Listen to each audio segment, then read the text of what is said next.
Everyone, I'd like to call this meeting of the Sterling Heights City Council to order. Please stand with me for the Pledge of Allegiance. Remain standing for the invocation. I pledge allegiance to the flag of the United States of America and to the republic for which it stands, one nation, under God, indivisible, with liberty and justice for all. Dear God, please bless our elected officials. Grant them courage and wisdom to do what is right for all citizens. Amen. Amen. Thank you, Ms. Riska. Can we please have the roll call? Mayor Taylor? Here. Mr. Reski? Here. Reski? Present. Mr. Radke? Present. Present. Mr. Yanis? Here. And Present. Thank you, Council. We need approval of the agenda. Mr. Mayor, Mrs. Koski. move to approve the agenda. Support. Been moved and supported. Is there any discussion? Hearing no discussion, all in favor signify by saying aye. Aye. Opposed? Motion carries. First item on our agenda tonight is a report from our city manager, Mark Vanderpool. Mr. Vanderpool. Thank you, Mayor. I want to begin tonight by thanking everyone who was involved in Sterling Fest. As many of you know, I think the entire community was there over the 3 days. We had an outstanding turnout, probably one of the best ever. Looks like it'll be a record year all around. The weather was absolutely perfect. I want to thank all the employees who worked so hard to put Sterling Fest on, not only the setup, but the cleanup, all the volunteers that helped out with Sterling Fest, our sponsors, businesses throughout the community that financially helped make Sterling Fest a success. I want to thank the Mayor and City Council for helping out and participating all 3 days, and all the others that were involved in Sterling Fest and the community for showing up and making it such a great event. We look forward to it every year, but there's no question this was a record year for us. So I just want to thank everyone involved. I wish tonight's weather was as nice as Sterling Fest for our National Night Out tonight, but we were due for some rain, no doubt. And Mayor, continuing as we have with past meetings, we've been highlighting the good work of our board and commission volunteers. We've heard from many commissions, and this evening we're going to hear a brief presentation regarding our Water System Advisory Council and our Solid Waste Management Commission. And our Department of Public Works Operations Manager, Eric Skirda, is going to lead us through those presentations. So, Mayor, if you don't mind, I'd like to introduce Mr. Skirda. Mr. Skirda.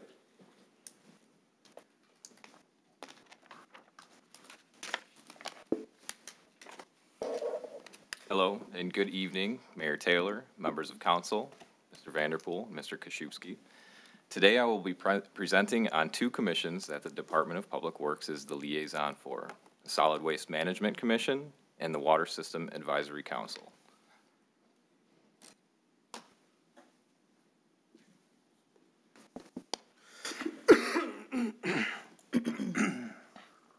The Solid Waste Management Commission consists of 5 members who are appointed by City Council after a recommendation by the department.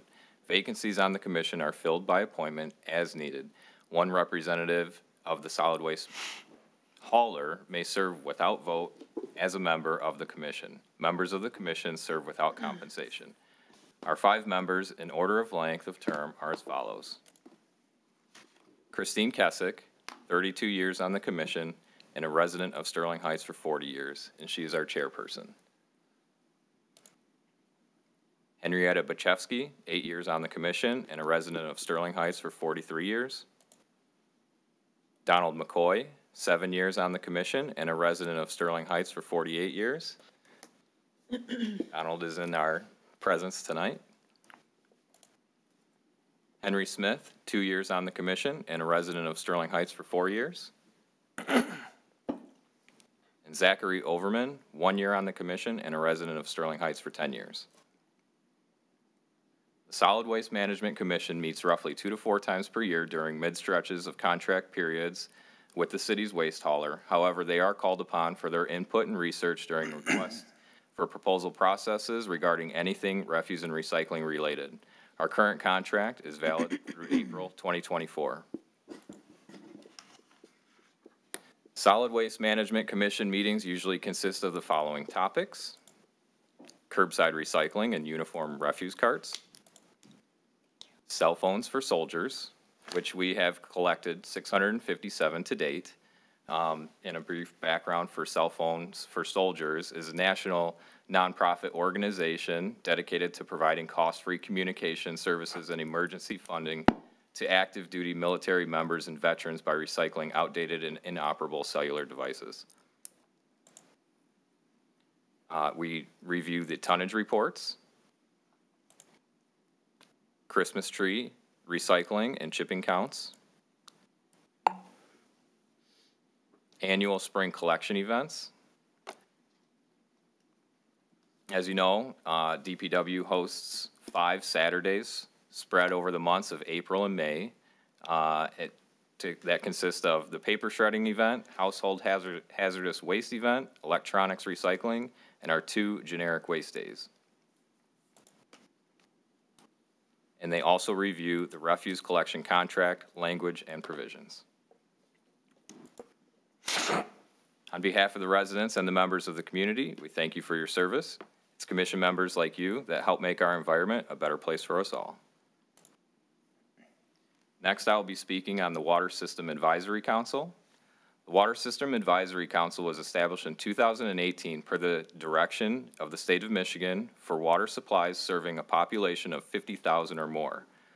The council is required to meet at least annually. However, meetings are typically held twice per year. The Water System Advisory Council consists of 5 members appointed by the community water supply and must consist of people who have demonstrated interest or knowledge about drinking water quality and its effects. At least 1 member must be a local resident who does not formally represent the interests of any incorporated organization. Resident members serve on a voluntary basis and are not compensated. The members of the Water System Advisory Council include Michael Moore, our Public Works Director, Hannah Tadros, our Risk Management Coordinator, Jim Nichols, our Water Division Supervisor and our current Water System Operator in Charge, Richard Giltz, who is a resident for 34 years and is a professional American Society of Home Inspectors Certified Home Inspector, and Debbie Tao, which has completed her Bachelor's of Science and is now studying for her MBA and has been a resident of the city for 14 years. Debbie has recently been appointed and is our newest member of the council. The water infrastructure is quite expansive over the 36 square miles with almost 700 miles of water main, over 7,000 fire hydrants, over 7,000 control valves, and a fully functioning booster station to maintain water pressure on the northeast corner of the city. I'm happy to report that the city has not exceeded an action level for harmful contaminants in our drinking water. So the goals and objectives of the council are to assist in keeping the public aware about drinking water quality. They review public awareness materials provided by the state.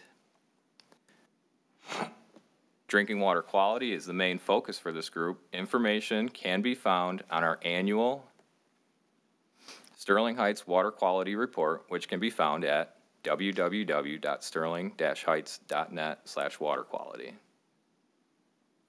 They also assist in promoting transparency of all data and documents, and they also collaborate with local community groups to ensure that the residents have the opportunity to be involved.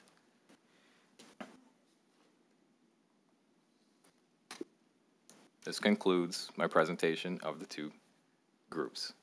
Thank you, Mr. Vanderpool and Council, for allowing me to present on the Solid Waste Management Commission and the Water System Advisory Council this evening.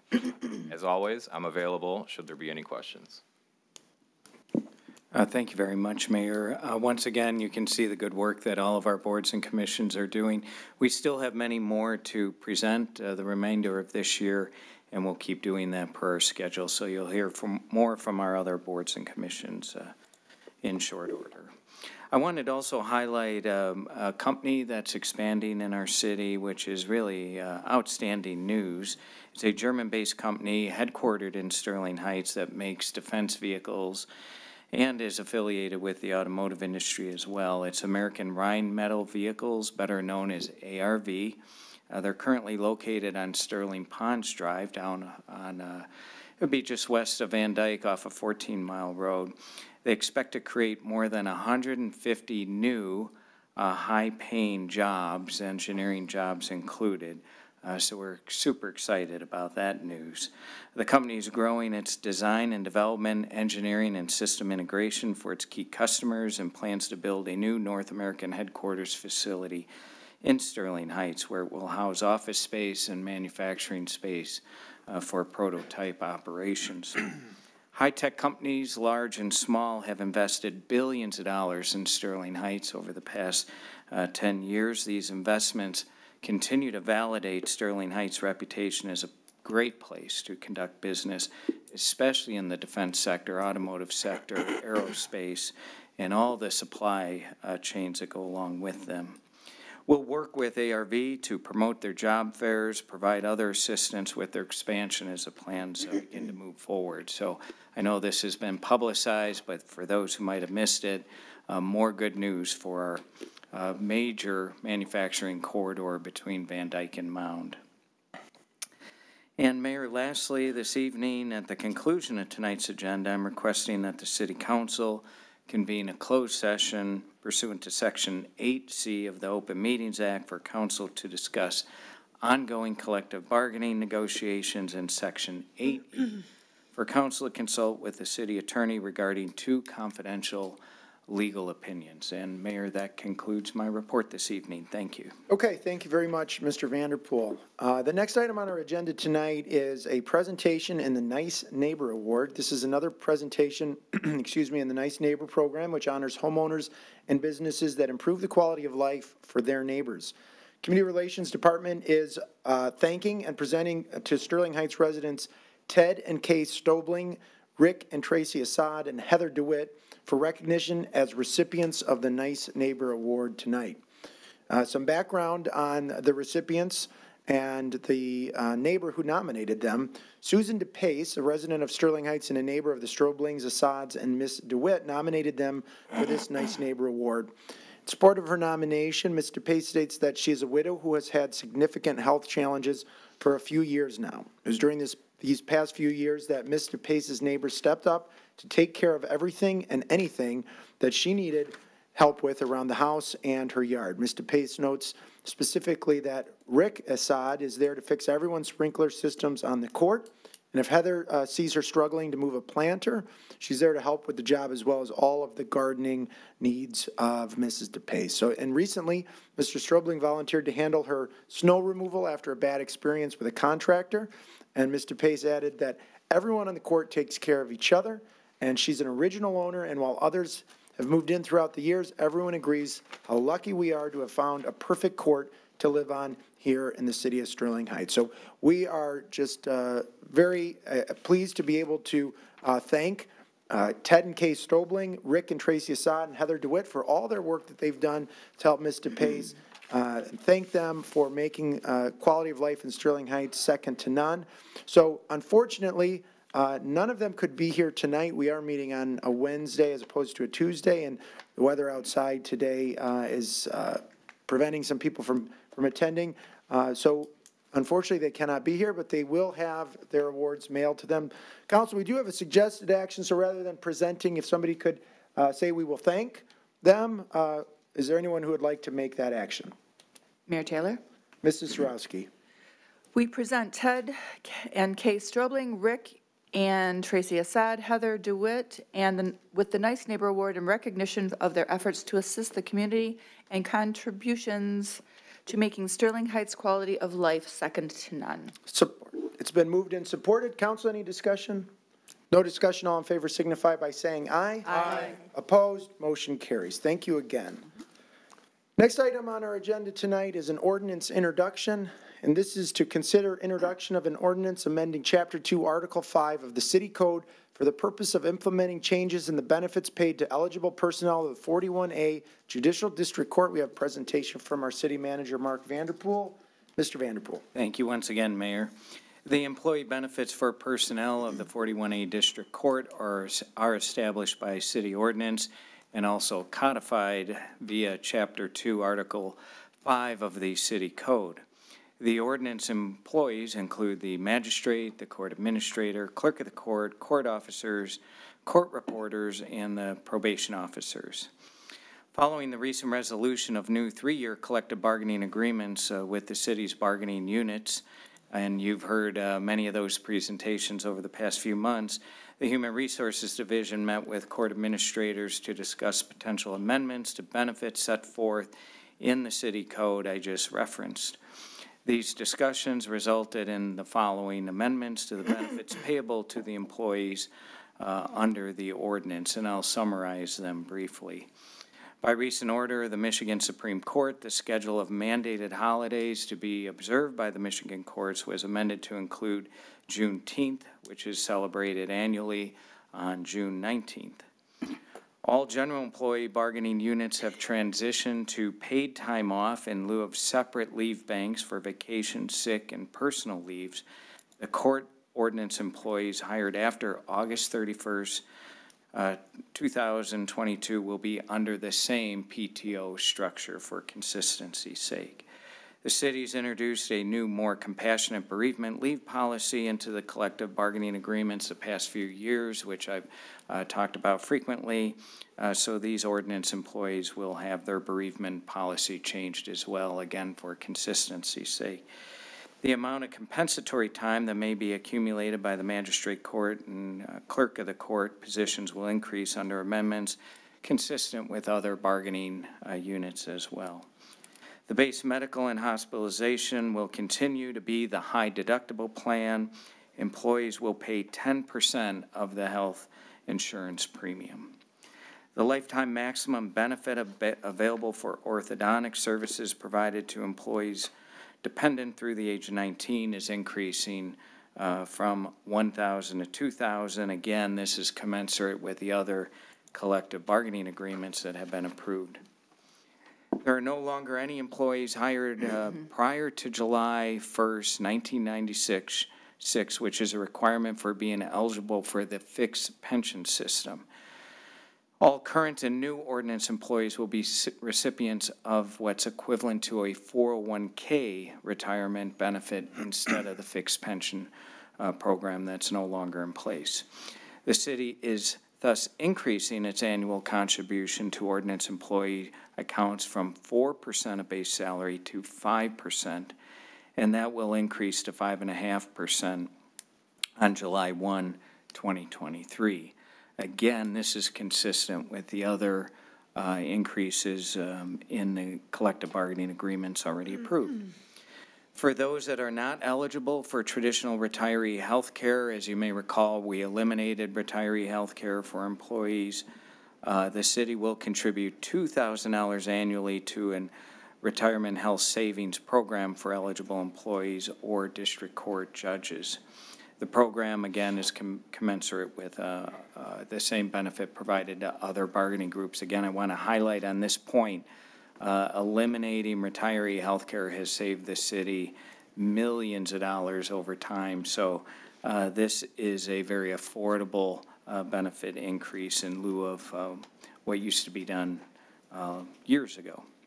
All other monetary benefits remain as is in the current agreement. There are no changes. And with all that in mind, city administration is respectfully recommending introduction of the proposed ordinance before you this evening. Thank you, Mayor. Okay, thank you, Mr. Vanderpool. Is there anyone in the audience who'd like to speak on this item? Not, Council, we need a motion. Mayor Taylor, Mrs. Sarowski. prior to the motion being made, I am, due to personal connection to this, to the court personnel, I am abstaining in any vote or any comment on this motion. Okay, thank you, Mrs. Sarowski. Mrs. Schmidt. Mayor Taylor, resolved to introduce the ordinance amending Chapter 2, Article 5 of the City Code for the purpose of implementing changes in the benefits paid to eligible personnel in the 41A District Court. Support. It's been moved and supported. Any discussion, Mrs. Schmidt? I think Mr. Vanderpool's explanation is self-sufficient enough, and it brings them in line with the other bargaining groups, so I have no issues. Okay, thank you, Mrs. Schmidt. Council, anyone else? No further discussion. Mrs. Risker, can we please have a roll call vote? Absolutely. Mrs. Kosky? Yes. Mr. Radke? Yes. Mrs. Schmidt? Yes. Mrs. Sarowski? Abstain? Mayor Taylor? Yes. Mr. Yanna? Yes. Mayor Yes. Okay, thank you, Ms. Riska. Motion carries 6-0 with 1 abstention. Moving on, next item on our agenda is the consent agenda. Is there anyone in the audience who'd like to speak on any item on tonight's consent agenda? If not, council, we need a motion. Mr. Mayor, Mrs. Koski. move to approve the consent agenda as presented. Support. It's been moved and supported with no discussion. All in favor signify by saying aye. Aye. Opposed? Motion carries. Next up is a consideration item, and this is to consider approval of a fiscal year 2022-2023 budget amendment to reduce City of Sterling Heights water and sewer rates by 1%. We have a presentation from our Finance and Budget Director, Jennifer Varney. Ms. Varney. Thank you, Mr. Mayor. Good evening, Mr. Vanderpool, Mr. Koszybski, Mr. Mayor, and members of council. I'm here tonight to provide an update on our water rates for the current year. This is unusual, as we normally don't adjust our water and sewer rates after budget adoption. But recent events regarding the Highland Park bad debt issue have allowed the opportunity to recalculate the rates for this year. As a quick reminder, Highland Park has been in a dispute with the Great Lakes Water Authority, or the GLWA, over water rates for over 10 years. Contractually, unpaid water and sewer charges by Highland Park are passed on proportionately to all of the member communities of the GLWA. As of the current fiscal year, Sterling Heights has absorbed nearly $2.7 million in bad debt expense over the 10-year period. $340,000 of that was included in this year's rates. For most of the past decade, Highland Park has been paying at least a portion of their water bill. Earlier this year, Highland Park stopped sending even partial payments to the GLWA. Sterling Heights, Macomb County, and other GLWA members took action. The Sterling Heights City Council passed a resolution to withhold payment to the GLWA equal to the amount of the bad debt. Many other communities throughout the region also took this step. In addition, City Council sent a letter to Governor Whitmer requesting state intervention in the ongoing litigation. Press conferences were also held that garnered media attention and increased public pressure to come to a resolution on this issue. Due in no small part to the actions of City Council and others, there has been movement in the litigation in favor of the GLWA, and Highland Park has resumed making at least partial payments. Due to these actions, the GLWA rolled back the portion of its rate increase that was due to the current year's bad debt expense. The bottom line is that this lowered the current year's water and sewer costs for the city by about $340,000, and we are able to pass that savings on to residents through a 1% decrease in the previously adopted water and sewer rates. Upon approval, this decrease will go into effect with the water and sewer bills that are mailed on September 1st. I'd also like to take this opportunity to give a brief update on the citywide conversion to monthly water bills. City residents all received their first monthly bill on August 1st. And I'm going to pull an audible and try something here. Oh. I don't know if it's going to work. So I'm trying to pull up an example of a water bill. It doesn't look like it's going to work. I'm sorry. So you may have noticed your August water bill, it may not have been as low as you thought. If you compared it to your quarterly bill, you may have been expecting your bill to be about a third of what it was in the quarter. But you have to keep in mind that the August bill covers the month of July. And we have had a very, very dry summer. I actually pulled up my water bill. I was hoping I was going to be able to show it. But for the month of August, I used almost as much water as I did the previous quarter because my husband has been watering my grass every other day. So if it's not as low as you expect, keep in mind that you probably have been watering your grass. And again, this is the first rain we've seen in many weeks. So your water bill isn't higher because we switched to monthly billing. It's higher because it's summer. And hopefully the monthly billing will help you by not getting that gigantic quarterly bill for the entire summer. And I also want to point out that all of the fixed fees were all divided by 3. So for example, there's a $24 quarterly fixed fee for water. Your monthly bill, it will show $8. Similar for sewer, $21 quarterly, $7 monthly. And also your winter consumption is divided by 3 on the monthly bill. So remember, as of last fiscal year, we started charging sewer based on your winter consumption. And if it would have worked, you would have seen, for example, that my winter consumption is 24 units for the quarter, but my monthly bill shows a sewer charge of 8 units because that's 24 divided by 3. So even though I used 22 units of water this month, I was only charged for 8 units of sewer because, again, your sewer charge is now based on what you used in the winter, with the presumption that the difference is irrigation and therefore not going into the sewer. So just a little summary of what your monthly bill will look like.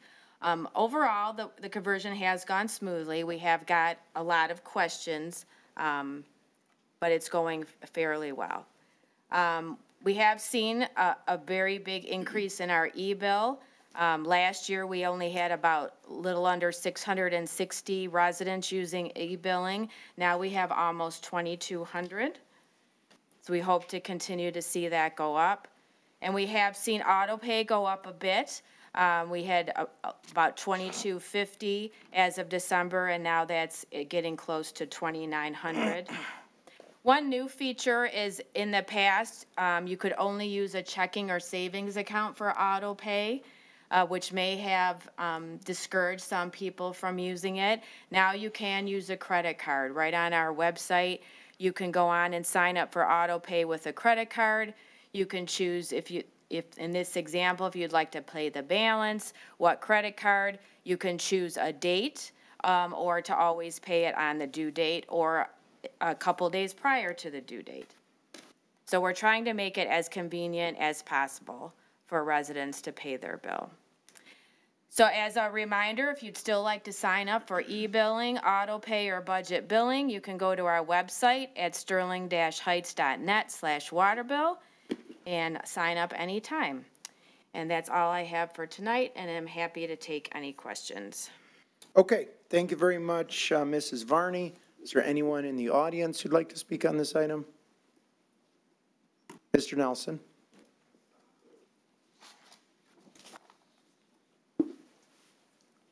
Just a quick one. When we started this process of putting the electronic meters in, we talked about being able to, for the user to access their usage if they wanted to check to see that they watered their grass 2 days last week, we would be able to do that. Any idea when we're going to be able to accomplish that? That's a question. Okay, thank you, Mr. Nelson. Anyone else? Council, we need a motion. Mr. Mayor. Mr. Radke. Resolved to approve an amendment to the fiscal year 2022-2023 Water and Sewer Fund budget in the amount of $342,000 to reflect lower water and sewer costs and a corresponding 1% reduction in water and sewer rates. Support. It's been moved and supported. Any discussion, Mr. Radke? I think it was pretty well explained that because the GLWA withdrew their request for us to pay for Island Park water, we can now pass on the savings to the residents since we should never have had to pay. That's all I have, Mr. Mayor. I agree. Council, anyone else? Ms. Varney, do you mind responding to Mr. Nelson's question? I can a little bit. So I do have a slide. I don't know if Community Relations can put it up. So this is our status on the meter replacement project. So to date, we've replaced over 20,000 meters, which is about half of them, 57%. So basically the role, they are starting to work at the role of it's called Water Smart, but it's going to be closer to when all of the meters are installed. So we're in process of it. We're about halfway done. I believe, about another 12 months or so, we should have all the meters installed, and then we'll start rolling out the Water Smart product, which will allow you to monitor your usage on an hourly basis. Okay. Thank you very much. Council, with no further discussion, all in favor signify by saying aye. Aye. Opposed, motion carries.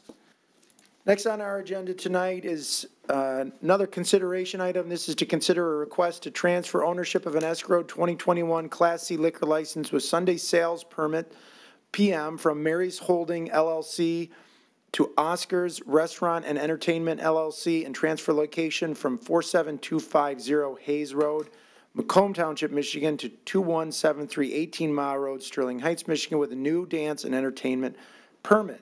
Is there anyone in the audience who'd like to speak on this item? Come on up, ma'am. Do you represent the restaurant? Yep, come on up.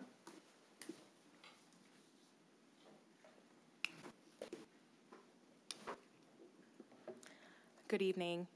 My name is Jessica Hallmark. I'm with the law firm of Adkisson, Need Allen, and Rentrop, and I am here on behalf of our client, Oscar's Restaurant and Entertainment, LLC. With me this evening is Jim Wiseman, who is the sole member of the company.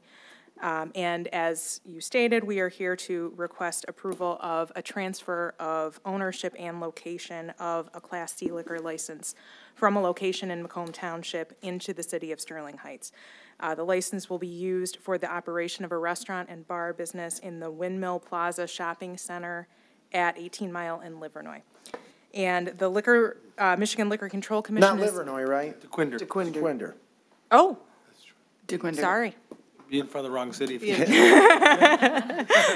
Thank you for the correction. Street, you know. All right. Thank you, I appreciate that. So the Michigan Liquor Control Commission has already approved the transfer of this liquor license, and our client has already closed on the purchase of the liquor license. It is in escrow at this location currently. Activation of the license by the Liquor Control Commission will be subject to a final inspection by their enforcement division in order to confirm that the renovations have been completed as proposed and that the furniture, fixtures, and equipment have been installed.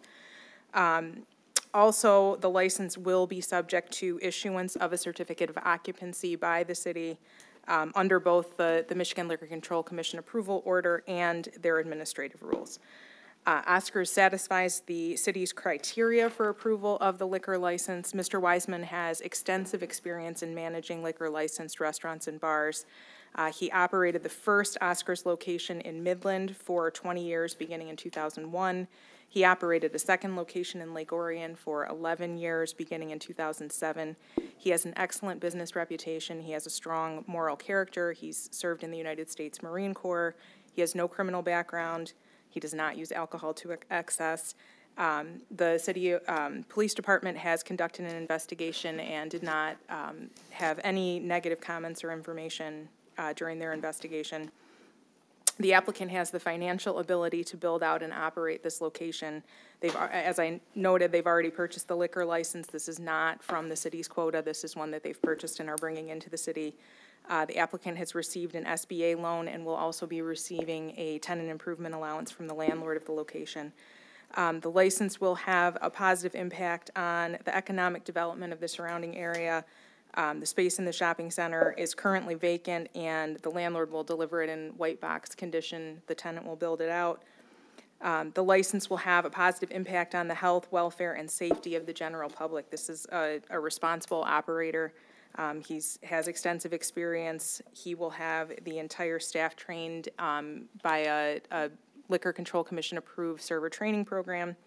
And this will provide an additional dining and recreation option in the city. Regarding the recommendations of the city departments, as I mentioned, the police have conducted an investigation and have no objections. The planning department has confirmed that this use is consistent with the zoning at this location.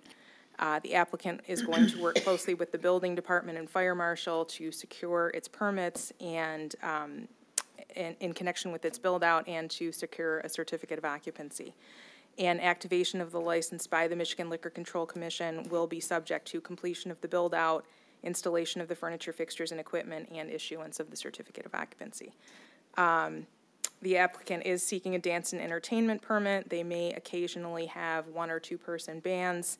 They may have a few guests who dance from time to time. If somebody stands up and dances, you've got to have this permit, but that's not really going to be the intent or their main business. They have executed the city's agreement regarding dance and entertainment. Mr. Wiseman will personally manage the business and oversee its operations. And in conclusion, we ask that you approve the license for use at this location, subject to the applicant's completion of the build-out and the city's issuance of a certificate of occupancy. And we want to thank you for your time on this rainy evening, and we're happy to answer any questions anyone may have. Okay, thank you very much, Ms. Hallmark. We appreciate the presentation. We're going to open it up to other members of the audience if they have anything to say, and then during the council's deliberations, if we have questions for you, we'll call you back up. Okay? All right, thank you. Anyone else in the audience who'd like to speak on this item? If not, council, we need a motion. Mr. Mayor. Mr. Radke. Resolved that the request to transfer ownership of an escrowed 2021 Class C liquor license with Sunday sales permit PM from Mary's Holdings LLC to Oscar's Restaurant and Entertainment LLC and transfer location from 47250 Hayes Road, Macomb, Michigan to 2173 18 Mile Road, Sterling Heights, with new dance/entertainment permit be considered for approval. Support. It's been moved and supported. Any discussion, Mr. Radke? Yes, quickly, Mr. Mayor. Mr. Wiseman, I'd love to hear about your restaurant opening in Sterling Heights. Would you come up and tell us about the menu and what you might be serving? I think it's going to be a nice addition.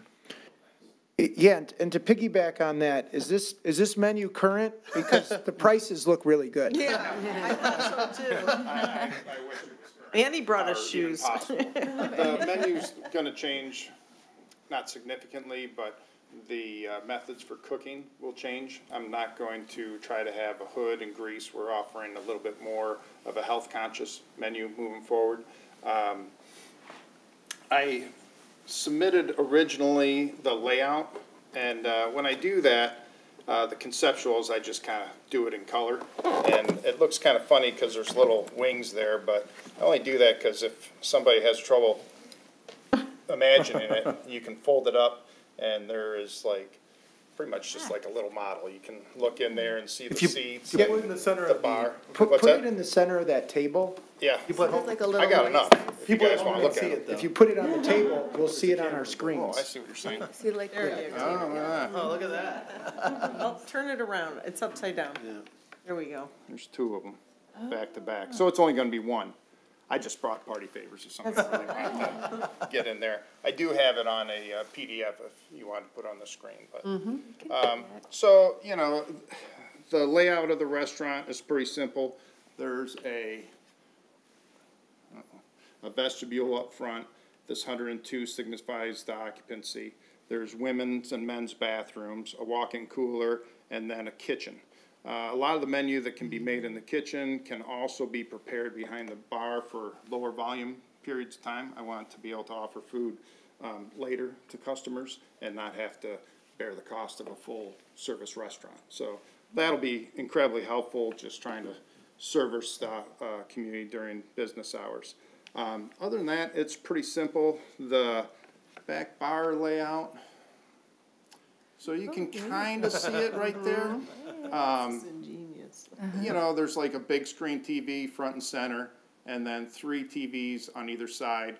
The 2 squares underneath the big TV is kind of like those turbo chefs, like you'll see in some of the sandwich shops that will heat, microwave a little bit. It's more like a power convection oven. So you can toast your bread, and you know, there's a lot of sandwich shops that are using that kind of technology and everything. But that's kind of how it looks. It's very what I would consider like a high-end community meeting place, you know, where we'll serve appetizers and entree salads, and I can't go into the whole menu because I don't want to bore you with it. But it'll be a quality establishment. I'm not going to spend my time in anything other, and I wouldn't expect anybody to do the same. So I'll be there to make sure that all the training's done. I've been TAM certified in the past as a trainer, and I would normally, like for an opening, I'll have somebody come in and just kind of supplement their presentation. But throughout the day-to-day operations, I personally do all the, you know, anything to do with liability and alcohol service. I'm there talking to my employee to make sure they truly understand the responsibility that we're given, and they don't think that it's something that they can slough off. And then we'll have all sorts of standard operating procedures for all the training from every minute of the operation, you know, open and closing procedures to make sure that it stays a clean facility, ready to, you know, ready to service whatever needs the community has. Well, I think you're going to find that our city likes community meeting spaces such as these, so I think you're going to do pretty well here. Yeah, I think so too. And it's nice in the back here, you can see, well, there's number 36. So my previous restaurants, it's always good to have a nice little area for after office, you know, special events and people want to come gather. I'd like to do different things here, kind of do a brunch. Not that it's going to really be a main focus, but, you know, if we have a facility and we can bring in catering or do it ourselves, I would like to have like a little buffet. And the purpose for that is not that it's going to service, you know, a large group, but it's going to be just an option. If somebody in the chamber wants to have a meeting or something like that, or anything to support the community, we can do that before normal operation hours, or on like a Sunday or whenever. So. Very good. I think we're going to find that we appreciate small business owners in our city. Okay. Do anything we can to help you out. I think you're going to be successful. You've been successful in the past, and I think this is a nice addition to that neighborhood. That's all I have, Mr. Mayor. Okay, thank you, Mr. Radke. Mrs. Sarowski. Yep, so thank you, Mayor Taylor. So, Mr. Weissman, you said that you have had, there have been 2 other Oscars. Are they currently in business, or have they already closed? And so this is another. Yeah, this is gonna, so it's kind of like a hard reset Okay. for everything. All right. 2018, I sold one of my businesses, mainly because I had a daughter and that was kind of more of a priority than traveling up and down I-75. Okay. She's older and getting to that point where her friends are starting to be more important, so I'm like, I better Do go back to something, work. yeah. You know, I'm sure y'all can understand that kind Is of. she 12? What's that? Is she 12 years old? No, but she's 10, hanging out with 12 years old that all think they're like 18. The mayor can relate. Yeah, it's weird for, you know, for Yeah. me to have this transition. Midland Oscars went down with COVID. Ugh, So, many things did. yeah. So, okay, well, good, well, so we're very glad to have that, and I can just to the people listening, I can attest to this gentleman's honor maybe in his Marine Corps training. He came and got me with his umbrella when it was pouring rain. When I'm sitting there thinking, my umbrella's buried somewhere in the car. So thank you for that, I really appreciate that. So other than that, I don't have any other questions. We wish you luck, and I think this is gonna be a great addition as well, so thank you very much. Yeah. Thank you, Mrs. Sarowski. Anyone else, council? If not, yeah, we appreciate you being here in the presentation. Thank you for that. Very unique. We had a guy come with a pizza box many, many years ago and pulled it out and had all sorts of visual aids, but that reminded me of that. Very unique and interesting presentation. We look forward to it. When do you think we're going to be able to go enjoy it? Any ideas? It'll probably take, you know, depending on approval tonight, within a month to get architectural drawings in and get things started, you know, get them approved. And Okay. So we're looking forward to it. So and it's an easy build, and I do a lot of this myself. I had a general contractor's license up until 2017, so I build houses and bars and restaurants, do all the design stuff. So good. Yep. Okay. Well, thank you very much. Thank you, Ms. Allmark. Council, with no further discussion, all in favor signify by saying aye. Aye. Opposed? Motion carries. Congrats. Good luck. All right. Thank you. Good luck. All right, that concludes that portion of our agenda. We'll move on to communications. Is there anyone in the audience who'd like to speak on any item not on tonight's agenda? Council, we will move on to reports from city administration. Mr. Vanderpool, anything tonight? Nothing further, Mayor. Mr. Koszubski, the 3 items outlined? Yes, Mayor. Okay.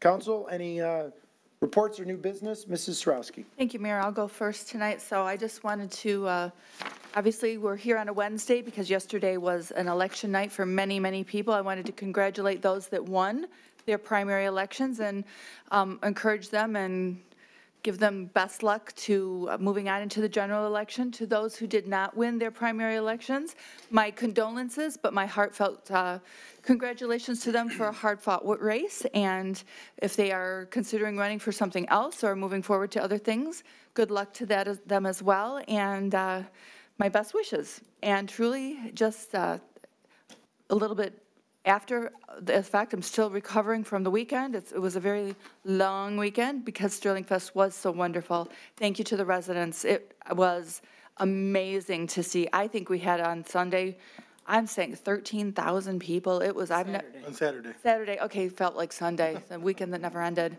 I know, I'm forever going to say Sunday. But Saturday, it looked like there were so many people. It was a sea of humanity. It was wonderful.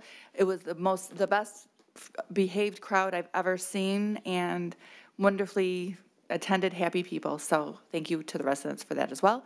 And that's all I have, Mayor. Thank you. All right, thank you, Mrs. Sarowski. Anyone else? Mary Taylor? Mrs. Schmidt. Thank you. Just to expound a little bit on Mrs. Sarowski, I would like to, as Mr. Vanderpool mentioned, thank from the bottom of my heart all the employees and the hundreds of volunteers and city residents that weren't even volunteering that helped out when need be. I've never seen a community like our community, and we should all be very, very proud of where we live. There were a lot of people not from our community here that commented how wonderful it is here and how maybe they should reconsider where they're living. So we can't do it. We're not an island on our own. We have to do it with everyone, all hands on deck, and we absolutely had all hands on deck from the top on down. And I couldn't thank you all more for such a successful and fun weekend. So I have nothing further. Thank you, Ms. Schmidt. Council, anyone else? Mrs. Zarko. I'm going to keep talking about Sterling Fest because, first of all, it was a great experience for all of us. But you have to understand, when we're doing the preparations for this, especially in the world that we live in, we all worry about what could happen. And what I really want to thank everybody for is their preparation. And not just here at the city level, but from around the community. The county helping us, state police helping us. We certainly knew then, because, like I said, the world that we live in, we knew where to ask for help. Our mutual aid was phenomenal. Between the runs that we had to do here from the festival and still getting aid from other communities, still, taking care of runs that were going on throughout the city, I couldn't be more grateful to all those other communities because they came in and helped us. But I'm glad that we all had a good time. It certainly was the record-breaking crowds. But I think the point is, as we listen to these other people that come to here, it's no longer just a Sterling Heights festival. It is a regional Sterling Fest. And they come here, they have a good time, they feel like they're safe, they bring their kids, food vendors want to be here, they ran out of food because of the crowds. So we can't ask for anything else, and the fact that it was safe. That is the most important part about putting on an event like this, is that we came out of it, we were all safe. And that's what's remarkable. And so I want to thank everybody for all of that they did in order to ensure that we had a very safe party. So nothing further. Thank you, Mrs. Zarko. Anyone else, council? Mr. Yanis. Thank you, Mr. Mayor. Mr. Mayor, today we had a meeting and a discussion in regards to a potential marijuana ordinance. And I'd like to ask through the chair to Mr. Vanderpool, please, Mr. Vanderpool, remind us on what the timeline is for the task force for their final presentation. Mr. Vanderpool. Thank you, Mayor. Councilman Yanis, the timeline includes a draft report that will be submitted to City Council by September 30th, with the final report provided to City Council by October 31st. So that's the track we're on. Okay, thank you. That's all I have, Mr. Mayor. All right, thank you, Mr. Yanis. Anyone else? Mrs. Koski. I understand, of course, that we had the meeting in regard to the marijuana issue. Through the chair to Mr. Vanderpool, is there any way that we could get a little synopsis of that meeting? I wasn't able to attend, so I would just like to know some of the comments that were made and some of the feeling that was there at the meeting. Mr. Vanderpool. Thank you, Mayor. Councilwoman Koski, we did have an individual that was there to take thorough notes and minutes, and we do plan to include that in our draft and final report to City Council, and that includes the public forum that will be held next week at the community center beginning at 6 p.m. So we do have that as well. I think that is August. Let me just double check that date. Let's see, August. Yes, it's August 10th. And let me double check the location. That public forum will be August 10th at the community center beginning at 6 p.m. And one other thing, Sterling Fest, in all the years that I've been on council, this was the best ever. And of course, being Sterling Heights, we always want to be a little bit better next year. So if anyone has any suggestions to make us a little bit better next year, we welcome your opinions and your input. So I'm sure that we can take those calls through community relations or send us an email and let us know what you think. What do we need to do to make it the greatest Sterling Fest next year? Like maybe more food trucks? Mm-hmm. Thank you. All right, thank you, Ms. Koski. Mr. Radke. Just to briefly add into my colleagues' comments, Sterling Fest was wonderful this year. It's the busiest I've seen it since I've been on council. It was an amazing comeback for the community. I think a lot of people had a very good time. You know, it's hard to top the best, but if you do have some suggestions, I think that, I know that for the food at least, many restaurants said that they didn't have enough employees to also man Sterling Fest and their mainline restaurant. But we'll iron out the kinks and bring it back even better next year, I'm sure. That's all I have, Mr. Mayor. Okay, thank you, Mr. Radke. Thank you, council, for all the comments about Sterling Fest. It was an incredible weekend. We got very lucky with the weather. The crowds were phenomenal. The music was great. The food was great. I'm glad everybody was able to come out and enjoy it and have a good time. A lot of planning and hard work goes into it. You know, I got to give a special shout out to Bob Surgott, who does a phenomenal job every year, but I don't mean to just single him out. Everybody does a great job. I like singling Bob out because he's so proud and he's so energetic about it, and he just lives for Sterling Fest. And to see that kind of passion and excitement coming from one of our city employees, it's really, you know, throughout the organization, and I think that's what makes all these events so special and exciting and worthwhile. So thank you, Bob. Thank you to everyone who contributed to it, and can't wait to see you again in 2023. So with that, I will close that portion. We are going to adjourn into closed session after a motion here shortly. So, council, I would entertain a motion to adjourn into closed session. So moved. Support. It's been moved and supported. Ms. Riska, can we please have a roll call vote? Mr. Radke? Yes. Yes. Yes. Yes. Yes. Yes. Okay, motion carries 7-0. We will adjourn this meeting into a closed session. We may be returning later tonight, so don't touch that remote. Stay tuned, and we'll be back shortly. Thank you.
All right, calling this meeting in the Mr. Yanes. Mr. Mayor, resolve to approve the release of the self-insured retention in the matter of Cada versus City of Sterling Heights et al., Macomb County Circuit Court Case Number 20-000308-NI. Support. It's been moved and supported. Is there any discussion? I have none, Mr. Mayor. With no discussion, all in favor signify by saying aye. Aye. Opposed, motion carries. Mrs. Zarco. Okay. Resolve to authorize the city attorney to pursue all available remedies to abate the nuisance conditions and code violations existing at 42300 Van Dyke. Support. Been moved and supported. Any discussion? No discussion. All in favor signify by saying aye. Aye. Opposed, motion carries. That completes the new business portion of this meeting. Without any further discussion on any other item, I would entertain a motion to adjourn. So moved. Support. Been moved and supported. All in favor, aye. Aye. Opposed, motion carries. This meeting is adjourned. Thank you, everyone.